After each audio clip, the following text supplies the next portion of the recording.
ಇವರೆಲ್ಲ ಮಂತ್ರಿಗಳಿಗಾಗಿ ಡೆಲ್ಲಿಯಲ್ಲಿ ಸುಟ್ಕೇಸ್ ಮಂತ್ರಿಮಂಡಲ ಆಗ್ಲೇಬೇಕಲ್ಲಪ್ಪ. ಈಗ ಬರ ಇದೆ, ಡೆಲ್ಲಿಯಲ್ಲಿ ಸುಟ್ಕೇಸ್ ಓಡಾಡ್ತಾ ಇದ್ದಾರೆ ಅಂತ ಆರೋಪ. ಬರ ಇದೆ, ಮಳೆ ಇಲ್ಲ, ಡ್ಯಾಮ್ಸ್ ಅಲ್ಲಿ ನೀರಿಲ್ಲ, ಕೆರೆಗಳಲ್ಲಿ ನೀರಿಲ್ಲ, ಒಪ್ಕೊಳ್ಳೋಣ. ಮಂತ್ರಿಮಂಡಲ ಆಗ್ಬೇಕೋ ಬೇಡ ಸಂಪೂರ್ಣವಾಗಿ?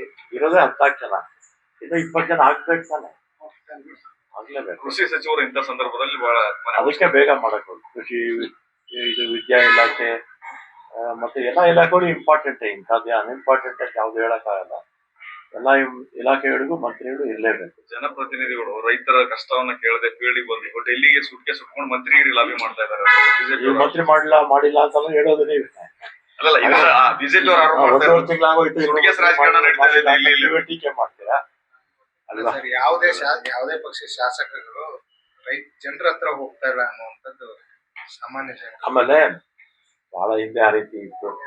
ಈಗ ಜನರ ಜೊತೆ ಬಹುತೇಕರು ಸಂಪರ್ಕದಲ್ಲೇ ಇರ್ತಾರೆ. ಕೆಲವು ಅನಿವಾರ್ಯ ಸಂದರ್ಭಗಳಲ್ಲೂ ಏನು ಮಾಡಕ್ಕೆ ಮಂತ್ರಿಗಿರಿಗಾಗಿ ದೊಡ್ಡ ಮಟ್ಟದ ಸುಟ್ಕೇಸ್ಗಳೆಲ್ಲ ಹೊಂಟವಂತ ಮಾಡ್ತಾರೆ. ಎಲ್ಲರಿಗೂ ನಂತರದ ಅದೃಷ್ಟ ಇರ್ಬೇಕಲ್ಲ.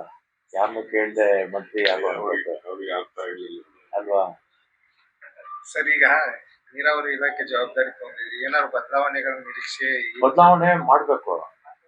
ಈಗ ಮಹದಾಯಿದು ಅಲ್ಲಿ ವೈಲ್ಡ್ ಲೈಫ್ ಮತ್ತೆ ಫಾರೆಸ್ಟ್ ಕ್ಲಿಯರೆನ್ಸ್ ಆಗ್ಬೇಕು. ಮತ್ತೆ ಮೇಕೆದಾಟುದು DPR ಸಬ್ಮಿಟ್ ಮಾಡಿದ್ವಿ, ಸ್ವಲ್ಪ ಬದಲಾವಣೆ ಮಾಡಿ ಕಳಿಸಿ ಅಂತ ಹೇಳಿದ್ದಾರೆ. ಫಾರೆಸ್ಟ್ ಲ್ಯಾಂಡು ಆಲ್ಟರ್ನೇಟ್ ಕೊಡಬೇಕು, 12,000 ಎಕರೆ, ಅದೊಂದು ಬೇಗ ಆಗಬೇಕು. ಇದು ನೋಟಿಫೈ ಆಗಬೇಕು. ಅಪ್ಪರ್ ಕೃಷ್ಣದು ಮತ್ತೆ ಅಪ್ಪರ್ ಭದ್ರಾ ಕೆಲಸ ಪ್ರಾರಂಭ ಆಗ್ತಾ ಇದೆ. ಪ್ರಾರಂಭ ಅಲ್ಲ, ಮುಗಿಯೋ ಹಂತಕ್ಕೆ 28ಕ್ಕೆ ಅಪ್ಪರ್ ಭದ್ರಾದು ಮತ್ತೆ ಎತ್ತಿನಹೊಳೆ ಎರಡು ನಾವು ಮುಗಿಸ್ತೀವಿ. ಇನ್ನೂ ಸಾಕಷ್ಟು ಪ್ರಾಜೆಕ್ಟ್ಸ್ ಇದೆ.